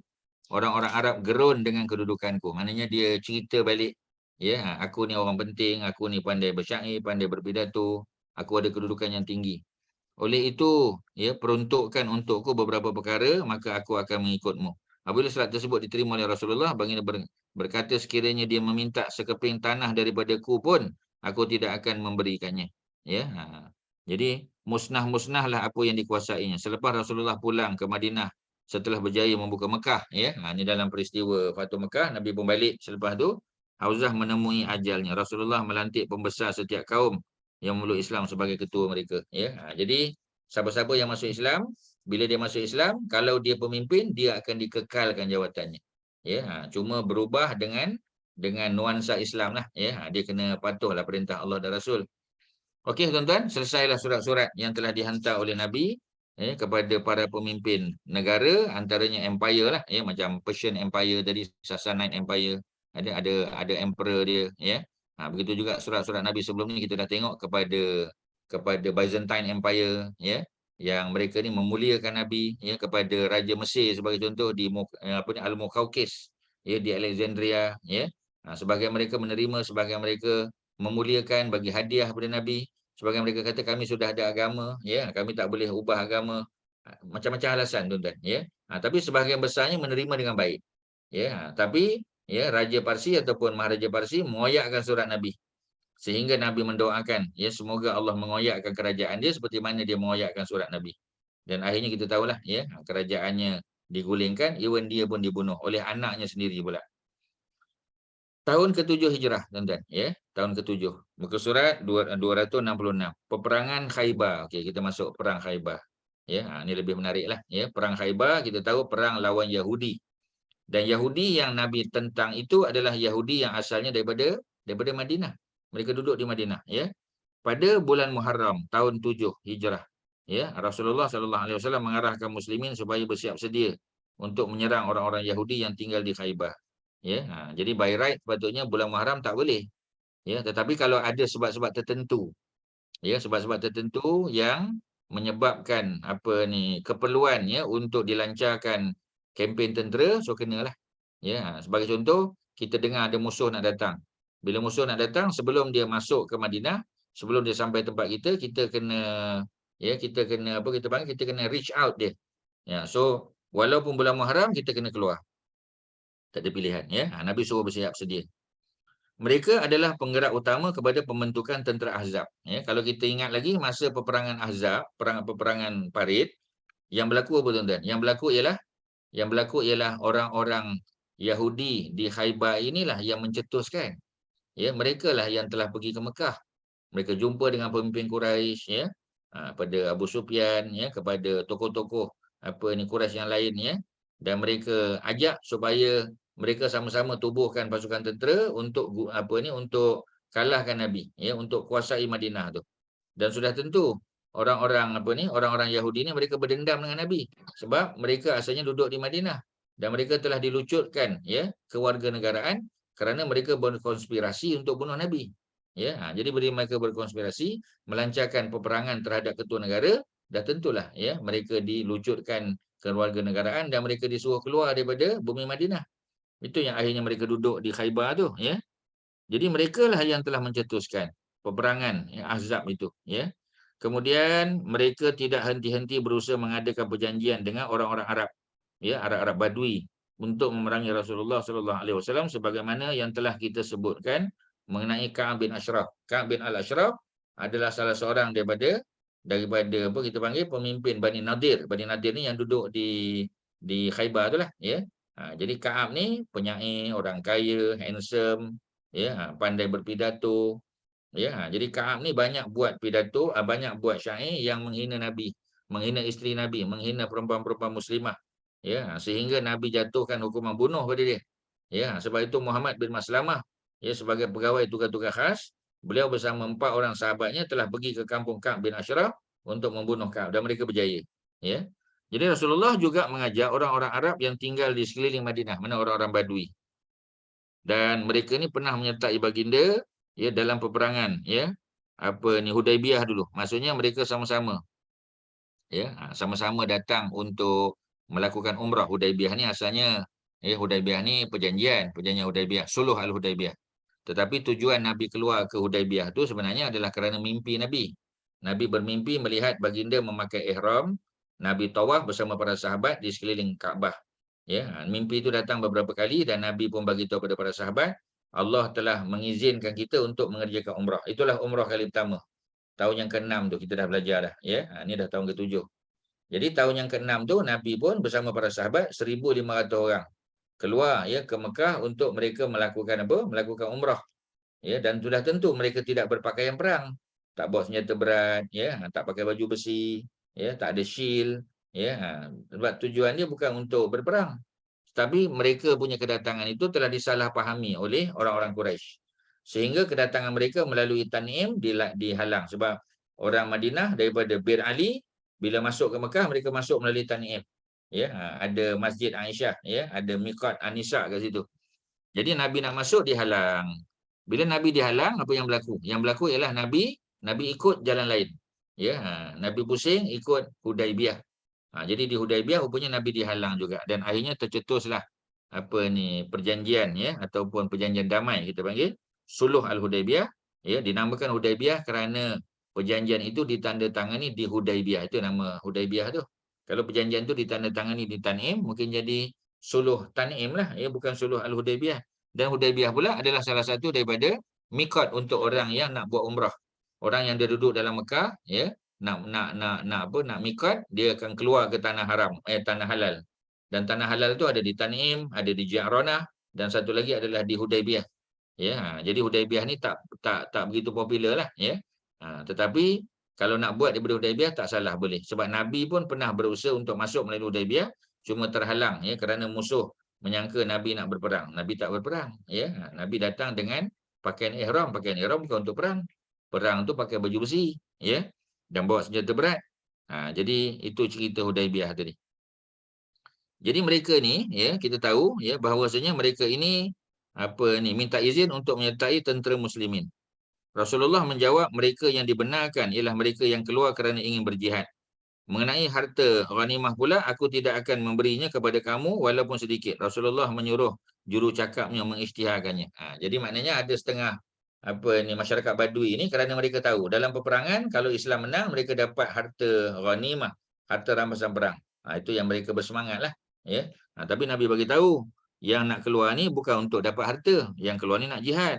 Ya, jadi kalau siapa yang berjihad ikhlas kerana Allah, ya, kalau mereka ditakdirkan syahid, matilah. Ya, dapat keuntungan akhirat di syurga.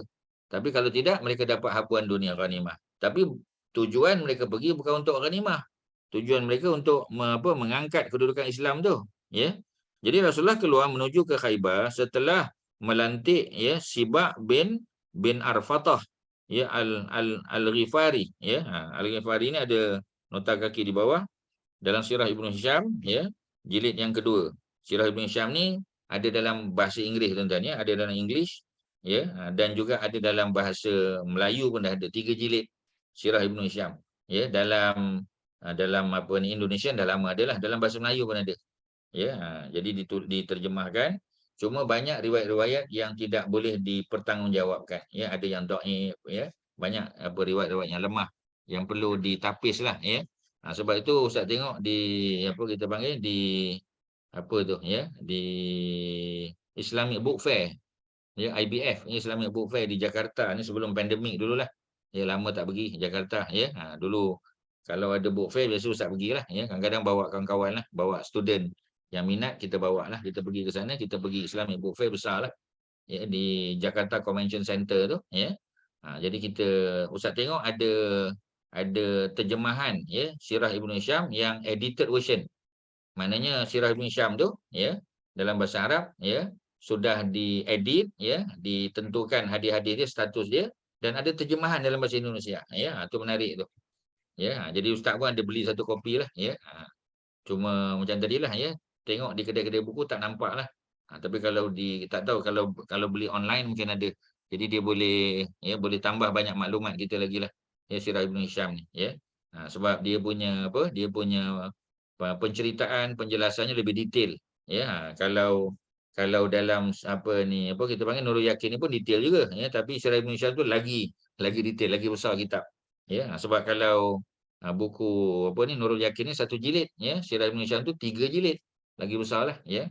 Dan dia kita panggil ya, dia sudah diedit. Tu yang seronok tu sebab dia sudah diedit. Jadi diedit tu kita bila baca hadis tu maknanya kitab-kitab tu kita dah tahu ya. Dia punya hadis-hadis tu reliable. Ya, sebab sudah ditapis dia punya status dia. Okey tuan-tuan ya. Jadi dalam Sirah Ibn Hisham jilid yang kedua, ya dia ada 3 jilid semua. Disebut ya Numailah bin Abdullah Al-Laisi ya. Dilantik sebagai pengganti Rasulullah. Jadi ada khilaf kat sini. Siapa sebenarnya yang menjadi pengganti Nabi? Ini dipersetujui oleh Ibnu Katsir. Nampak Ibnu Katsir lebih cenderung ya untuk mengatakan bahawasanya Numailah bin Abdullah. Ya, bukan tadi Sibak bin Arfatah tadi. Kemudian apa lagi? Ini dipersetujui oleh Ibnu Katsir sudah ya, Ibnu Abdul Bar ya, bukan Ibnu Abdul Bir itu ya, Ibnu Abdul Bar ya, ataupun Ibnu Abdul salah, Ibnu Abdul Bar ya, bukan Bir ya, dan Ibnu Hazam ya. Kemudian ada dalam Zadul Ma'ad pun ada terjemahan bahasa Indonesia ya, jilid yang kedua tuan-tuan ya. Jadi Zadul Ma'ad ni adalah kajian tesis PhD ya, Dr. Rora ya.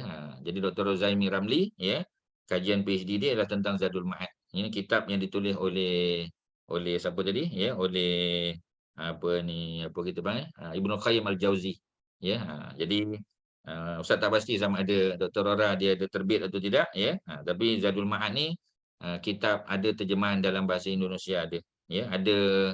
Tuan-tuan boleh tengok dalam bentuk e-book pun ada tuan-tuan ya. Jadi mungkin boleh tanya Datin Lim, mungkin boleh tanya Dr. Rora ya, dia ada tak terbitkan apa-apa daripada tesis PhD dia tu ya, dalam bentuk buku ke apa, cuba tanyalah ya, mungkin ada. Ustaz tak tahu ya. Menamakan Sibak bin Urfatah sebagai pengganti Rasulullah sallallahu alaihi wasallam. Maknanya ada perbincangan. Ya, Ibnu Hisham ya sebut Numailah. Ibnu Katsir pun kata ya, Ibnu Abdul Bar kata ya, Ibnu Hazam pun kata. Tapi Zadul Ma'ad nampaknya lebih setuju menamakan Sibak bin Arfatah. Ya, seperti mana yang disebut oleh Syekh Muhammad Khudari Bek, pengarang kitab ni lah. Ya, jadi ada khilaf, tak apalah tuan-tuan. Itu biasalah ya. Mungkin dua-dua tu dilantik ya. Cuma macam tadilah ya, macam kita kata jamaah haji yang pertama. Ketuanya ialah Saidina Abu Bakar. Nabi tak boleh pergi. Jadi Abu Bakar, nanti kita akan tengok Abu Bakar yang pergi ya. Tapi kemudian bila ada turun ayat baru ya, ayat Quran yang baru turun, maka Nabi bagi tahu pada Ali pun pergi ya. Ada yang kata Ali menggantikan Abu Bakar, ada yang kata tak, Abu Bakar tetap jadi ketua, Ali membantu.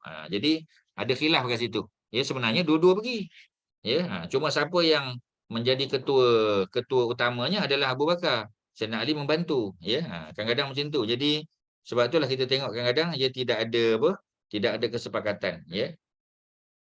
Kubu Khaybar terdiri daripada 3 bahagian utama. Yakni kubu Nitah ya, ataupun Natah ya, kubu Katibah dan kubu Syak. Ni panjang tuan-tuan kalau nak cerita ya. Tapi nak bagi tahu bahawasanya kita akan lompat-lompatlah ya. Tengok keperluan sebab nama-nama ni banyak.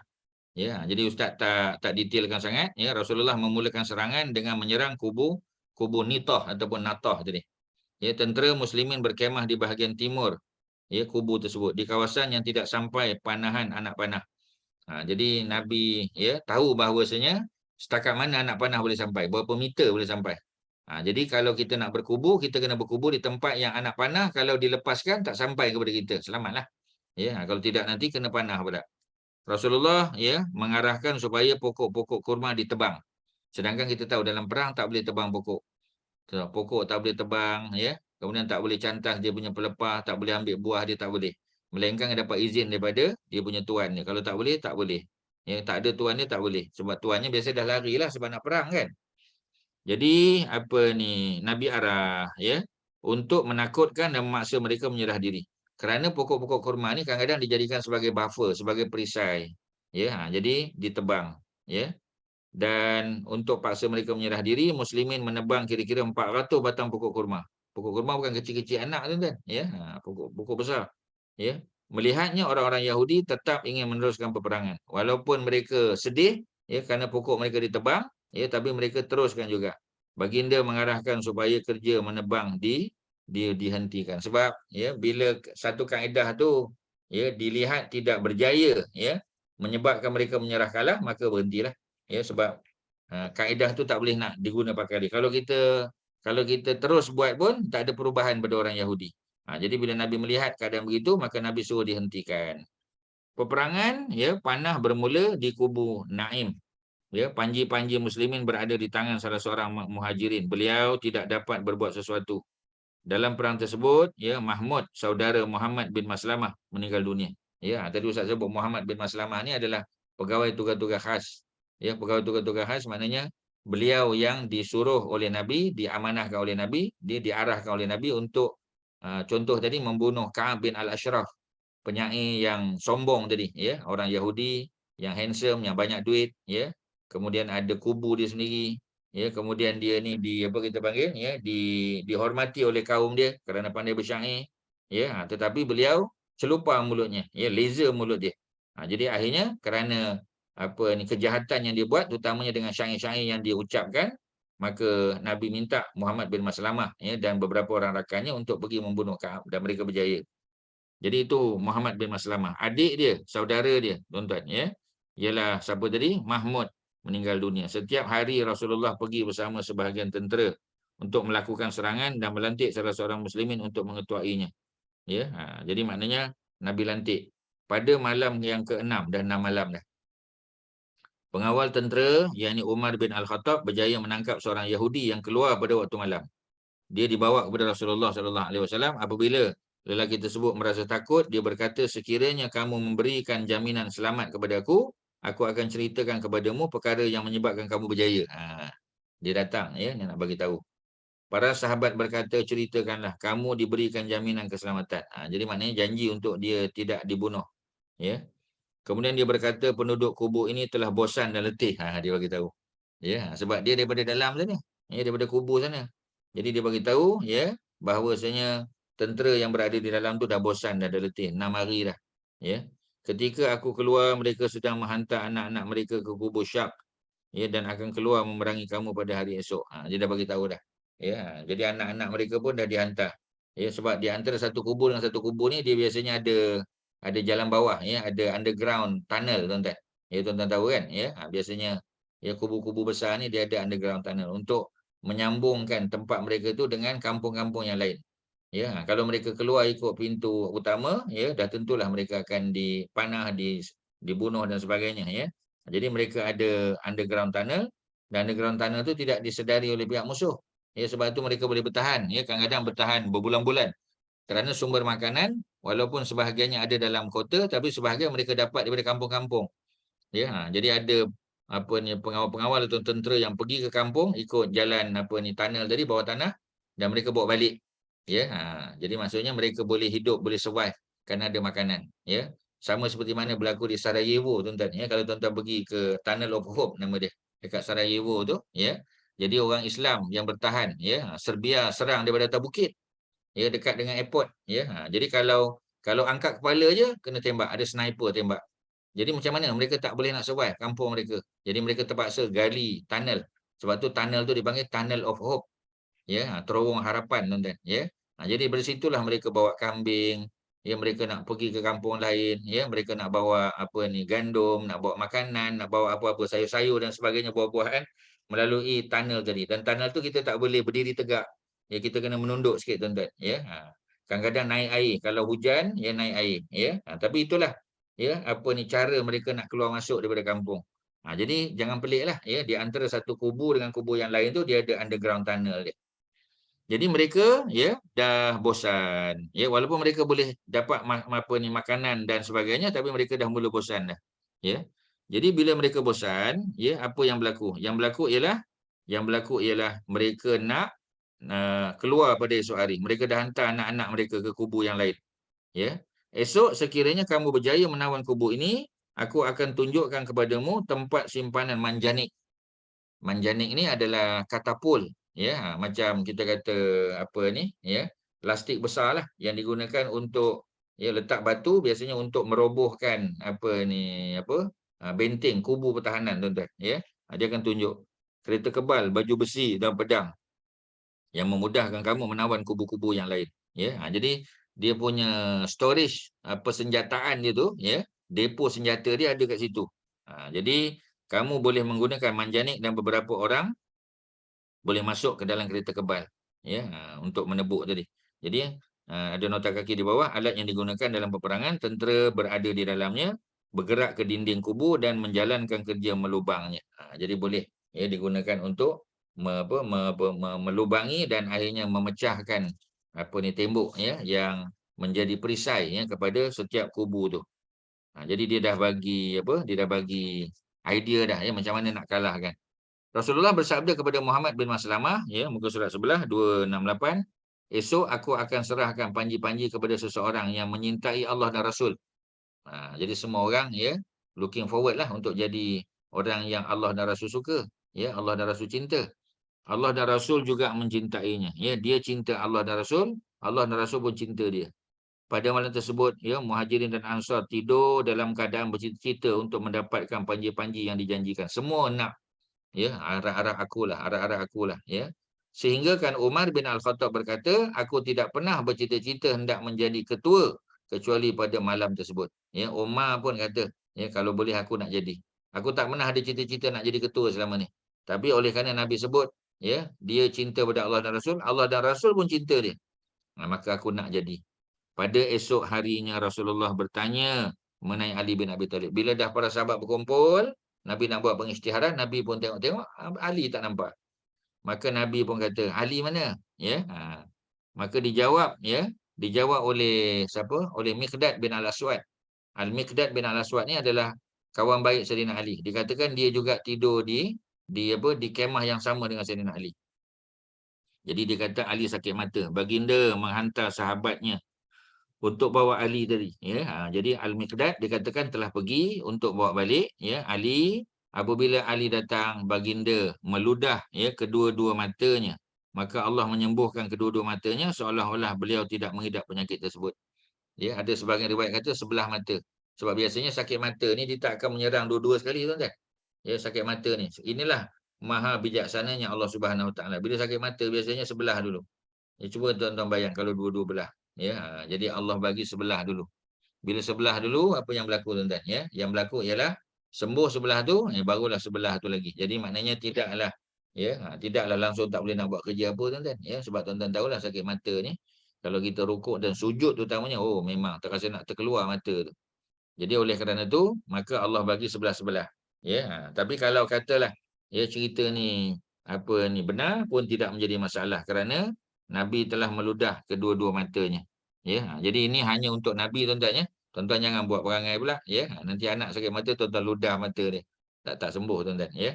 Ada doa ataupun kita kata selawat khusus ke? Tak ada, tuan-tuan, ya. Jadi ini semua adalah khusus untuk Nabi, min khususiyatin Nabi. Ini adalah daripada perbuatan-perbuatan khusus, ya, yang boleh dibuat oleh Nabi saja, orang lain tak boleh. Ya. Jadi Nabi pun meludah, ya, ke dalam kedua-dua mata tadi. Ya. Jadi bila Nabi dah ludah, ya, maka sembuhlah. Ya, Nabi sembuhkan kedua-dua mata. Seolah-olah Ali tidak pernah mengidap penyakit mata, lagi terang daripada dulu dia melihat. Selepas itu Rasulullah menyerahkan panji-panji kepadanya dan beliaulah yang mara bersama dengan muslimin untuk berperang. Mereka mendapati orang-orang Yahudi telah bersiap sedia untuk berperang. Ya, jadi Ali lah, ya, yang dinaikkan ke Manjanik tadi untuk dilontar masuk. Ya, dilontar masuk sebab nak ikut jalan darat, ya, kita nak terobos, nak penetrate dia punya pintu gerbang tak boleh sebab musuh ada atas. Jadi mereka terpaksa menggunakan Manjanik, ya, dan katapul tadi, ya, sehingga diletakkan beberapa orang tentera termasuk Saidina Ali dalam dia punya tempat lastik itu dan dilepaskan. Bila lepas, ya, mereka tercampak masuk ke dalam kubu pertahanan tadi. Mereka berjaya membunuh, ya. Kalau kita tengok dalam sebahagian cerita dalam kisah disebut, mereka masuk dalam kubu dan berjaya membunuh pengawal pintu gerbang dan berjaya buka pintu gerbang. Jadi barulah orang Islam berjaya masuk. Okey, itu kalau kita boleh detailkan, ya. Kita tengok apa yang diceritakan oleh Syekh Muhammad Qadari Beg, ya. Jadi Nabi bagi panji-panji kepada Ali. Ya, mereka mendapati orang-orang Yahudi telah bersiap sedia. Seorang Yahudi keluar minta perlawanan seorang dengan seorang. Ali berjaya bunuh, ya. Jadi maksudnya biasalah dalam peperangan ni ada single combat dia panggil. Single combat ni maknanya one to one punya fight, ya. Jadi kalau dulu maknanya sword fighting lah, kalau sekarang gun fighting lah. Ya, jadi biasa kan seorang sana seorang sana. Siapa dulu cepat, siapa yang lebih handal, maka dia berjaya membunuh musuhnya. Kalau dulu sword fighting. Ya, jadi Ali berjaya bunuh dia. Kemudian ya Marhab pun keluar, tetapi dia menemui nasib yang sama dengan kawannya, ya. Maka Marhab adalah musuh yang paling berani. Selepas itu saudaranya Yasir, tetapi berjaya dibunuh oleh Az-Zubair pula. Kemudian Muslimin menyerang orang-orang Yahudi sehingga menyebabkan mereka berundur. Ya, Muslimin terus mengejar sehingga berjaya memasuki kubu mereka. Mereka melarikan diri ke kubu seterusnya, yakni kubu apa? Kubu Sa'bi, ya. Jadi mereka boleh lari ke tempat lain, ya, kerana ada apa ni underground tunnel tadi. Di kubu Naim, Muslimin mendapati harta ghanimah yang banyak, ya, roti, ya, kemudian kurma. Kemudian mereka mengejar orang-orang Yahudi sehingga ke kubu apa tadi, ya, Sa'ib tadi. Di sana orang-orang Yahudi berperang bersungguh-sungguh sehingga berjaya mengundurkan tentera Muslimin. Walau bagaimanapun, ya, apa ni, Hubab bin Al-Munzir, ya, Hubab bin Al-Munzir salah seorang sahabat Nabi, ya, yang ni pakar strategi lah, ya. Kalau tuan-tuan ingat, Hubab Al-Munzir ni antara, ya, yang mencadangkan supaya Nabi bertahan di tempat yang berbeza masa perang Badar, ya. Nabi bertahan di satu apa sumber air, ya, dia mencadangkan supaya Nabi pergi ke depan lagi, ya, yang lebih dekat dengan tentera musuh, tentera musyrikin yang datang daripada Mekah. Jadi maknanya sumber-sumber air yang lain tu ditutup, ya. Jadi sebab dalam perang boleh. Kalau dalam keadaan biasa tak boleh, tuan-tuan. Sumber air pokok itu tak boleh kacau, ya. Jadi pergi ke depan lagi, tutup semua sumber air, tinggal sumber air yang orang Islam miliki saja. Jadi musuh tak ada sumber. Walaupun mereka datang dengan jumlah yang lebih ramai, ya, walaupun mereka datang dengan persenjataan yang lebih lengkap, tetapi mereka tidak berjaya mengalahkan, ya, orang Islam, ya. Kalau mereka kehabisan air, tak ada air lah. Tak ada air, padang pasir habis lah, tuan-tuan, matilah, ya. Jadi oleh kerana itu, ya, beliau seorang, sebab dia tahu tempat tu. Jadi orang yang sama, ya, Al-Hubab bin Al-Munzir dan mereka yang bersamanya tetap bertahan dan berperang sungguh-sungguh sehingga berjaya mengalahkan tentera Yahudi. Mereka mengejar Yahudi sehingga berjaya menawan kubu tersebut. Di situ mereka mendapati harta ghanimah yang sangat banyak, ya, yang terdiri daripada makanan. Rasulullah mengarahkan jurucakapnya mengisytiharkan makan, ya, dan berilah binatang kamu makan, tetapi jangan ambil walaupun sedikit. Tak tahu apa sebab, ya, dia punya apa kita panggil makanan tadi. Adakah kerana apa? Sebab kalau kita kata sembelihan orang-orang Yahudi ni, sembelihan ahli kitab tu adalah halal. Ya, sebab ada ayat, ya, dalam surah Al-Maidah surah 5 kan. Ayat yang kelima, wa ta'amul ladzina utul kitaba halal lakum. Sembelihan, ya, yang disembelih oleh ahli kitab itu adalah halal bagi kamu. Ayat ini tidak pernah dinasah. Ayat ini applicable sampailah hari kiamat. Sebab tu orang Yahudi sembelihan dia halal, ya, dengan syarat memang orang Yahudi betul lah. Ya, begitu juga orang-orang Nasrani yang asal, yang ortodok, ya. Jadi yang boleh dikahwini perempuannya dan boleh dimakan sembelihannya, tuan-tuan, ya. Itu. Cuma dalam konteks ini, ya, jangan diambil walaupun sedikit, ya, tapi tidak dibazirkan, tidak disia-siakan. Diambil untuk, ya, apa ni, diberi makan kepada binatang, ya. Tentera Yahudi yang kalah di kubu Sa'ab jadi melarikan diri ke kubu Khillah. Tentera Muslimin mengejar dan meluka dan melakukan apa kita panggil kepungan selama 3 hari, tetapi sukar untuk ditawan. Pada hari keempat, seorang Yahudi menunjukkan sumber air minuman mereka, ya. Jadi bila ditekan ni kadang-kadang macam itulah, tuan-tuan, macam tadi kan. Dia nak keluar pergi buang air ke apa, ditangkap. Bila ditangkap, dia dedahkan. Dia kata, yang penting bagi aku jaminan. Kalau kau bagi aku jaminan, aku tidak dibunuh, aku akan bagi tahu macam mana nak masuk, ya, apa ada dalam ni, macam mana keadaan musuh, ya. Dia akan bagi tahu, dia akan dedahkan. Dengan itu Muslimin memutuskan bekalan air, ya. Kalau bekalan air putus, habislah. Selepas itu mereka keluar dan berperang bersungguh-sungguh, yang akhirnya kemenangan menyebelahi tentera Muslimin dan mereka melarikan diri ke kubu Syak. Muslimin mengejar mereka dan memulakan serangan di kubu Ubay. Ya, ada banyak kubu sebab Khaybar ni memang tempat penempatan orang Yahudi. Ya, tempat yang penuh dengan kawasan subur untuk penanaman kurma, tuan-tuan. Ya, ada sumber air, ya. Dan sebab itu boleh tanam kurma secara ekstensif, ya. Jadi penduduknya keluar berperang dengan sungguh-sungguh. Dalam serangan tersebut, Abu Dujanah Al-Ansari telah bertindak berani sehingga berjaya memasuki kubu ya secara kekerasan. Di situ ya muslimin mendapati perabot yang banyak, harta benda ya, kambing dan juga makanan ya. Jadi mereka ada stok yang banyak, tuan-tuan. Ya, jadi Abu Dujanah ni adalah salah seorang daripada sahabat Nabi yang ya asal daripada apa? Daripada Mekah juga. Ya, jadi apa ya Abu Dujanah ya.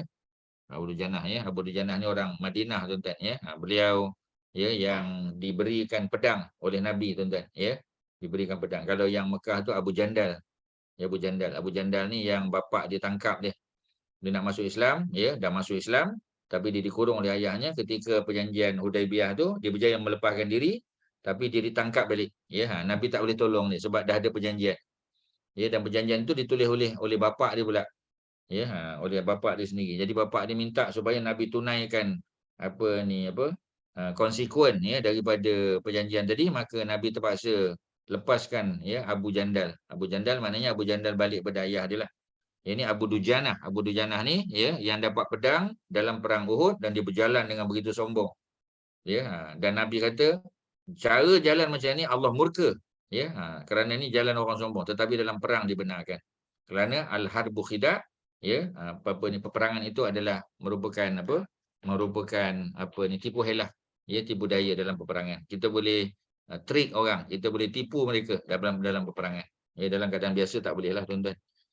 Okey ya, selesailah ya dia punya di situ ada banyak ya, banyak kita panggil ya, banyak makanan ada ya, berjaya masuki kubur secara kekerasan. Di situ muslim mendapati perabot yang banyak, harta benda, kambing dan makanan. Yahudi yang kalah melarikan diri ya ke kubu Barik. Mereka bertahan di situ bersungguh-sungguh. Penduduknya adalah orang-orang Yahudi yang paling kuat, yang paling kuat memanah dan melontar batu sehingga sebahagiannya mengenai Rasulullah.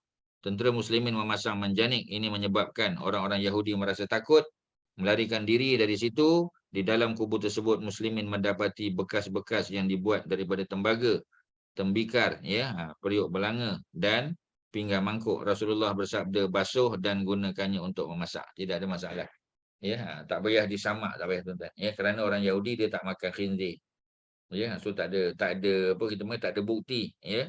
Mereka menggunakan periuk belanga ya dan juga bekas-bekas makanan tadi untuk menyimpan ataupun meletakkan ya binatang-binatang haram, tak ada. Ya, sebab mereka pun tak makan binatang-binatang haram tersebut.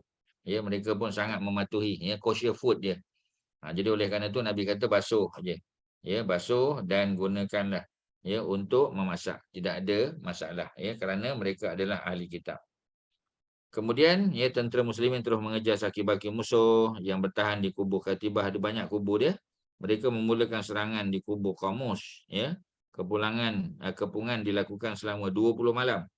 Kemudian ya Allah Subhanahu Wa Taala memberikan kemenangan kepada muslimin di bawah pimpinan Ali bin Abi Thalib. Di kubu ini Safiyah binti Huyai ya pun ditawan. Safiyah binti Huyai adalah anak kepada Huyai bin Akhtab. Ya, beliau asalnya duduk di Madinah dan beliau dilucutkan kewarganegaraan mereka keseluruhan Bani Nadir ya pindah ke Khaybar dan disitulah ya Safiyah binti Huyai berada bersama dengan ayah dan juga suami dia ya sehinggalah suami dia terbunuh, kita tahu ya, dan Safiyah ditangkap ya di dalam peperangan Khaybar ni, tuan-tuan. Kemudian tentera muslimin meneruskan kemarahan untuk mengepung kubu Wasih dan Sulalim. Pendukungnya tidak memberikan penentangan, malah mereka menyerah diri. Sebab kebanyakan kubu-kubu lain dah kalah dah. Mereka minta supaya darah mereka dipelihara dan akan keluar membawa ya sehelai baju dari bumi Khaybar bersama-sama anak isteri dia. Rasulullah bersetuju dengan permintaan tersebut. Di kedua-dua kubu ni tentera muslimin berjaya mendapatkan 100 baju besi ya. 400 bilah pedang, 1000 tombak dan 500 ya busur Arab sebagai ghanimah. Busur panah ni ya. Jadi bukan busar tu ya, busur ya. Kalau busar tu sabun tu dan buih. Ya, jadi busur. Ya, busur panah. Ya, jadi banyak Nabi dapat. Mereka juga menjumpai beberapa helai kitab Taurat ya dan menyerahkannya kepada sesiapa yang mau menerimanya. Jadi maknanya takkan nak ambil kan, kena bagi orang lain lah. Rasulullah mengarahkan supaya Kinanah ya bin Rabi' bin Abil Haqiq dibunuh disebabkan dia menyembunyikan perhiasan milik Huyai bin Akhtab. Ya, jadi dia ada perhiasan, bila ditanya dia tak mau bagi tahu. Dan akhirnya diketahui bahawasanya dia telah menyembunyikan. Muslimin mencarinya dan mendapati di dalam bekas simpanan perhiasan tersebut terdapat ya gelang tangan, anting-anting, gelang kaki, ya, barang-barang kemas lah, ya, yang dibuat daripada emas, bermacam-macam jenis permata dan zamrud, ya, terdapat di dalamnya. Dia sorokkan. Bilangan tentera muslimin yang syahid di dalam Khaybar lebih kurang 15 orang. Ya, manakala di kalangan musuh 93 orang Yahudi berjaya dibunuh. Maknanya walaupun jumlah mereka besar, tapi tujuannya bukan nak bunuh. Ya, tujuannya untuk mempertahankan, memastikan Islam itu tegak, ya, berdiri di atas di atas muka bumi. Bilangan tentera muslimin yang mati syahid kita dah sebut 15 orang tadi, ya. Musuh pun lebih kurang 93, tak sampai 100 orang. Dalam peperangan ini seorang perempuan Yahudi telah menghadiahkan betis kambing yang telah diracun kepada Rasulullah. Ni cerita, ya. Cerita kalau dalam buku sirah kita jilid yang kedua tu, ya, boleh tahan detail jugalah, ya. Dalam apa kita panggil? Sirah jilid yang ketiga, tuan-tuan. Ya, tuan-tuan boleh tengok balik. Ya, dalam peperangan Khaybar bagaimana Nabi dalam perjalanan pulang, ya, telah dijemput oleh seorang perempuan Yahudi untuk bertamu, ya. Jadi dia sediakan makanan untuk tentera Islam yang datang. Jadi pada hidangan Nabi itu, ya, dia tahu, ya, Nabi suka bahagian peha, ya, dan beliau telah meletak racun yang banyak, ya. Jadi Nabi ambil sepotong daging daripada betis tersebut, kemudian membuangnya selepas diberitahu oleh daging tersebut bahawa betis tersebut disapu dengan racun. Ya, jadi ini kita kata sesuatu yang luar biasa lah yang berlaku pada Nabi. Ya, Bishr bin Al-Bara', ya, dia juga makan sekali dalam hidangan yang sama. Dia telah memakan betis tersebut juga dan mati di tempat kejadian. Rasulullah SAW tidak memakannya. Ya, dan memerintahkan supaya perempuan yang melakukan perbuatan tersebut dibawa ke hadapannya. Jadi bawa balik perempuan tu. Baginda bertanya kepadanya sebab apa dia buat benda tu. Ya, dia menjawab, kerana aku berkata kepada diriku, sekiranya Muhammad ini benar-benar seorang Nabi, perbuatan tersebut tidak akan mendatangkan sebarang mudarat kepadanya. Ya, maknanya dia tidak akan mati berdasar kepada racun yang telah disapu tadi. Ya. Sekiranya dia berbohong, maknanya dia bukan Nabi dan Rasul, Allah akan menyelamatkan kami daripadanya. Dengan itu Rasulullah memaafkannya. Ya, jadi Nabi memaafkan perempuan tadi. Ya. Cuma kata Dr. Said Ramzan Al-Buti dalam kitabnya Fiqhus Sirah, ya, dia menyebut perempuan tadi dijatuhkan hukuman bunuh juga. Kerana Nabi memaafkan dia, betul. Ya, tetapi ya, beliaulah yang menyebabkan Bishr bin Al-Bara' mati. Ya, Nabi selamat sebab Nabi itu Nabi dan Rasul. Tapi Bishr bin Al-Bara', ya, dia makan hidangan yang sama dan beliau meninggal dunia. Jadi perempuan tadi dijatuhkan hukuman bunuh juga, bunuh balas, kerana beliau telah menyebabkan kematian Bishr bin Al-Bara'. Ya, itu cerita dia, tuan-tuan. Jadi yang dengan Nabi boleh memaafkan, tidak ada masalah. Okey, tuan-tuan, ya, kita sampai di situ, ya. Nanti cerita berkahwin dengan Sofiah dan seterusnya tu dalam episod lain lah. Kalau ada apa-apa soalan silakan, tuan-tuan, ya. Panjang juga kita bincang pada hari ini. Hari ini 9, ya, 9 hari bulan 11. Ya. Ada soalan silakan, ada apa? Ya, Haji Zainab ada soalan? Kak Mariatun ada apa? Ya. Ada, Ustaz. Tak ada, ya. Kak Liz ada apa, Kak Liz? Tak ada, Ustaz. Alhamdulillah, faham semua. Ya. Berhenti kat muka surat berapa, Ustaz? 270. 270, okey. Jadi Topik paragraf macam mana? 270 dia paragraf apa? Saya tak ada. Akan datang berkahwin dengan Sofiah. Perkahwinan dengan Sofiah. Okey, saya nak buat. Perkahwinan dengan Sofiah, ya. Itu insya-Allah akan datang, kita cover lah. Okey, ya. Terima kasih pada PMP dan semua penyumbang, ya, tuan-tuan dan puan-puan yang sama-sama terlibat. Mudah-mudahan ada manfaat. Wassallallahu ala sayyidina Muhammadin wa ala alihi wa sahbihi wasallam. Alhamdulillahirabbil alamin. Assalamualaikum warahmatullahi wabarakatuh. Waalaikumsalam warahmatullahi wabarakatuh. Jazakumullah khairan katsiran Ustaz dan PMP. Jazakumullahu khairan. Jazakallah khairan, Ustaz.